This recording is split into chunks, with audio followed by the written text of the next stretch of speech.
Hi friends, I am Harish Patel. हम इंसान जीवन में जब तकलीफ़ें आती है तो हम अपना रास्ता बदल लेते हैं। लेकिन कभी आपने एक चींटी को ऑब्जर्व किया? जब आप उसके रास्ते में कुछ रखते हैं या फिर आप ऊपर से जाने की कोशिश करेंगे, नीचे से जाने की कोशिश करेंगे, साइड में से जाने की कोशिश करेंगे, लेकिन वो कैसे भी करके वो अपना जो रास्ता है वो रास्ते पे डटी रहती है। वो अपना रास्ता कभी नहीं बदलती, वो कभी पीछे नहीं हटती। लेकिन हम इंसान जीवन में जब एक दो या तीन बार असफल हो जाते हैं या फेल हो जाते हैं, तब हम अपना रास्ता ही बदल लेते हैं। हो सकता है आपके जीवन में भी आज आप स्ट्रगल फेस कर रहे हो, आपके जीवन में भी तकलीफें हो। तो आज मैं आपके साथ एक बेहतरीन स्टोरी बताने जा रहा हूँ, जो सुनकर आपको लगेगा कि यार, हमारे जीवन की जो तकलीफ़ें हैं या परेशानियाँ हैं वो तो कुछ भी नहीं है। और ये कहानी आपके जीवन में एक आशा की किरण लेकर आएगी। तो अगर आप भी जीवन में तकलीफ़ों से घिरे हुए हैं तो ये वीडियो को, ये स्टोरी को अंत तक ज़रूर सुनिएगा।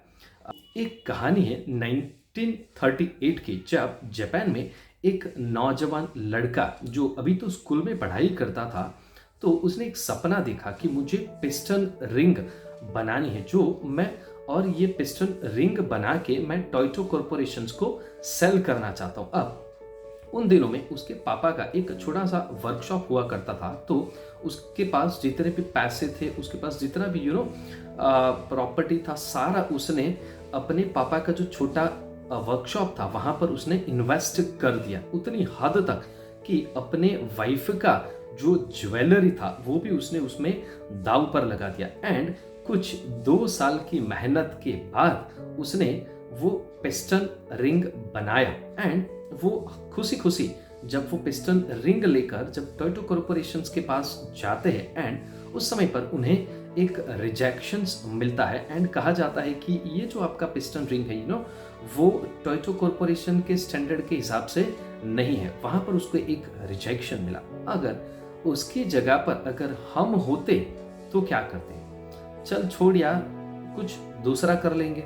लेकिन उस इंसान ने वहां पर हार नहीं मानी। उसने अपने वापस वो स्कूल में जाना स्टार्ट किया। एंड वहाँ पर भी उसके जो क्लासमेट्स थे उसको हंसी मजाक उड़ाते थे, आया बड़ा सपना देखने वाला, आया बड़ा पिस्टन रिंग बनाने वाला। लेकिन उसने अपने आजू बाजू की लोगों की नहीं सुनी, उसने अपने आप की सुनी। एंड कुछ 2 साल की और मेहनत के बाद उसने वापस वो पिस्टन रिंग बनाया जो टोयोटा कॉरपोरेशन के स्टैंडर्ड के हिसाब से था। अब टोयोटा कॉरपोरेशन ने उस इंसान को एक बड़ा सा कॉन्ट्रैक्ट दिया पिस्टन रिंग बनाने के लिए, लेकिन उसके पास उतना फैक्ट्री नहीं था कि वो वहां पर पिस्टन रिंग बना पाए। तो उसके लिए उसको एक बड़ा सा फैक्ट्री का रिक्वायरमेंट था। तो उन दिनों में जापान में वर्ल्ड वॉर की शुरुआत हो रही थी। तो उस समय पर जो उसको फैक्ट्री बनाने के लिए कंक्रीट चाहिए था, वो कंक्रीट गवर्नमेंट ने देने से मना कर दिया। अब उसकी जगह पे अगर एक नॉर्मल इंसान होता तो क्या सोचता?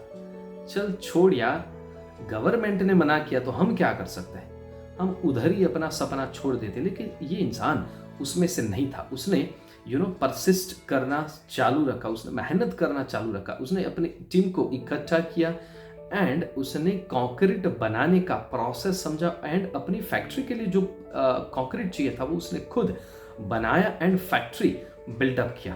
अब सब कुछ सही चल रहा था, प्रोडक्शन भी स्टार्ट हो गया था। लेकिन उस समय पर जैसे मैंने बताया कि वर्ल्ड वॉर चल रहा था, युद्ध चल रहा था जापान में, तो कुछ बॉम्ब उसकी फैक्ट्रीज के ऊपर गिरे एंड 2 बार उसका फैक्ट्री आधा नष्ट हो चुका था। सी, ये इंसान कितनी परेशानियों, कितने एक के बाद दूसरा प्रॉब्लम, दूसरे के बाद तीसरा प्रॉब्लम, लेकिन फिर भी क्या उसने वहां पर हार मानी? नहीं, उसने वापस फैक्ट्री खड़ा किया। लेकिन जापान में आपको भी पता होगा कि अर्थक्वेक्स बहुत आते हैं। तो उन दिनों में एक बड़ा सा अर्थक्वेक आया एंड उसका फैक्ट्री वापस नष्ट। ओ माय गॉड, कितनी तकलीफें। अब उसके पास उतने पैसे नहीं थे कि वो वापस उसने फैक्ट्री को खड़ा कर पाए। तो उसने डिसाइड किया कि मैं ये जो पूरा प्रोजेक्ट है वो टोयोटा कॉरपोरेशन को सेल कर देता हूँ। तो उसने पूरा प्रोजेक्ट टोयोटा कॉरपोरेशन को सेल किया, लेकिन सुनिए ध्यान से, उसने अभी भी अपने सपने को नहीं छोड़ा। उसने उस समय पर जब वॉर खत्म हुआ था जापान में, तो गैसोलीन का बहुत शॉर्टेज था। तो अगर उसे अपने घर से कहीं ग्रोसरी स्टोर पे भी जाना होता था कार लेकर, तो उतना ड्राइव करके पहुंच पाए उतना भी गैसोलीन अवेलेबल नहीं था। तो उसने क्या किया कि अपना जो बाइसिकल था उसमें एक छोटा सा मोटर लगाया एंड ऐसा कुछ इन्वेंशन किया कि कम गैसोलीन में वो लंबा डिस्टेंस ट्रैवल कर पाए। अब जब उसके आजू बाजू के लोगों ने देखा कि यार ये तो बड़ा कमाल का इन्वेंशन है, कम कम ईंधन में, कम गैसोलीन में आप बड़ा सा डिस्टेंस ट्रैवल कर सकते हो, तो आजू बाजू के लोगों ने भी डिमांड करना शुरू किया कि यार आप हमें भी ऐसा कुछ बना कर दो। तो उसने कुछ लोगों को तो बना कर दिया, लेकिन फिर उसके पास जो मोटर की कमी होने लगी, उसके पास मोटर नहीं थी वो साइकिल में लगाने के लिए। तो उसने डिसाइड किया कि चल यार मैं मोटर बनाने का फैक्ट्री डालता हूँ। लेकिन जैसे उसके पास कैपिटल तो था नहीं, सारा कैपिटल उसने गवा दिया था उस पिस्टन रिंग प्रोजेक्ट्स में। तो उसने क्या किया, उसने वहां पर हार नहीं मानी।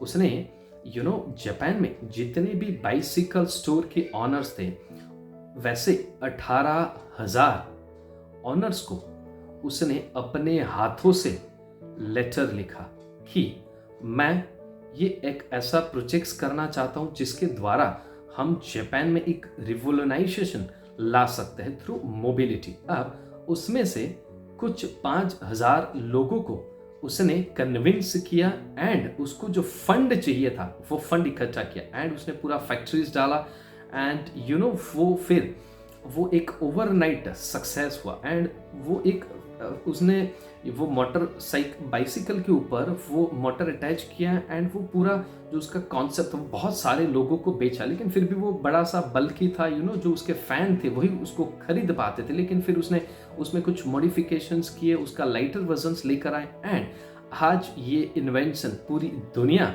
उसको यूज करती है। क्या आप जानना चाहेंगे ये कॉन्सेप्ट, ये मोटरसाइकिल जो था, ये कंपनी का क्या नाम है? ये कंपनी और कोई नहीं लेकिन आप हर दिन जो चलाते हैं, that is the Honda corporation, जो आज पूरी दुनिया में छाया हुआ है।